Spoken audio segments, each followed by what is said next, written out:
5 तत्व कौन से हैं? सूक्ष्म शरीर में 5 तत्व भी सूक्ष्म होते हैं। अगर न होते तो भूत प्रेतों का असर किसी के ऊपर होता है तो क्या कहते हैं? कोई हवा है?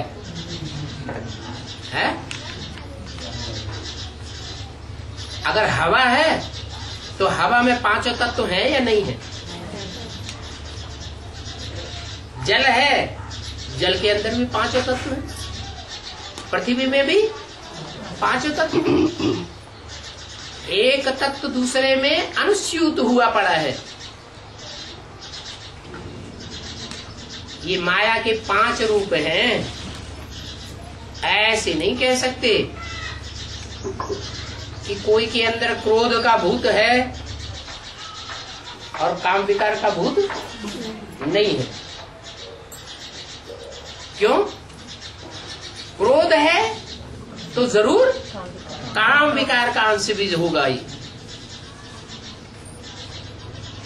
इसलिए जो सूक्ष्म शरीर हैं उनमें भी सूक्ष्म देहाभिमान है।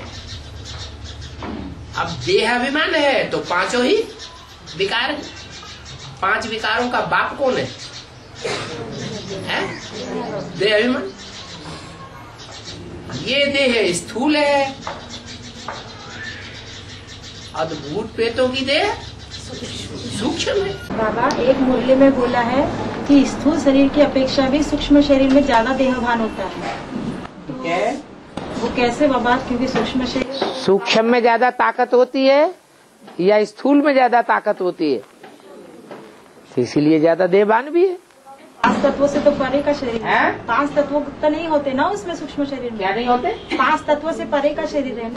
5 तत्व तो नहीं होते, लेकिन 5 तत्वों का सूक्ष्म रूप तो होता है। सूक्ष्म शरीर का निर्माण प्रकृति में कौन सा तत्व में होता है?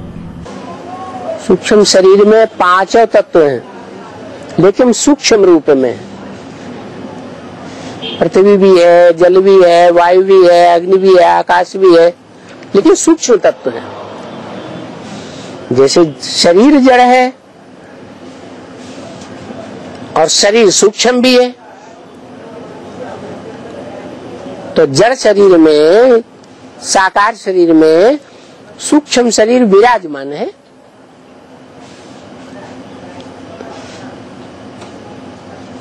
ऐसे ही ये जो जड़ 5 तत्व हैं, इनमें सूक्ष्म तत्व विराजमान है।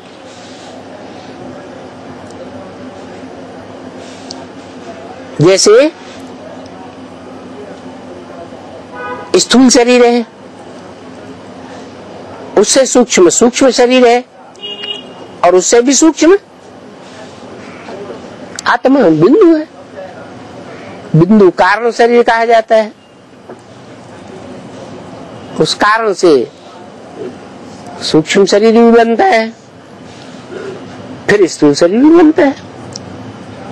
सूक्ष्म शरीर है वाइब्रेशन से बनने वाली बात। इसलिए जो भूत प्रेत आत्माएं होती हैं वो सब में नहीं प्रवेश करती है।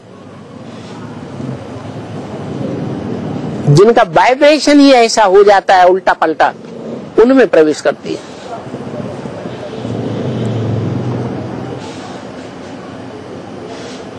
देखा हुआ किसी की हालत बहुत खराब हो जाती है मनसा की, तो उसमें भूत प्रवेश कर जाता है। तो वाइब्रेशन सूक्ष्म है, भूत प्रेत आत्मा भी सूक्ष्म है।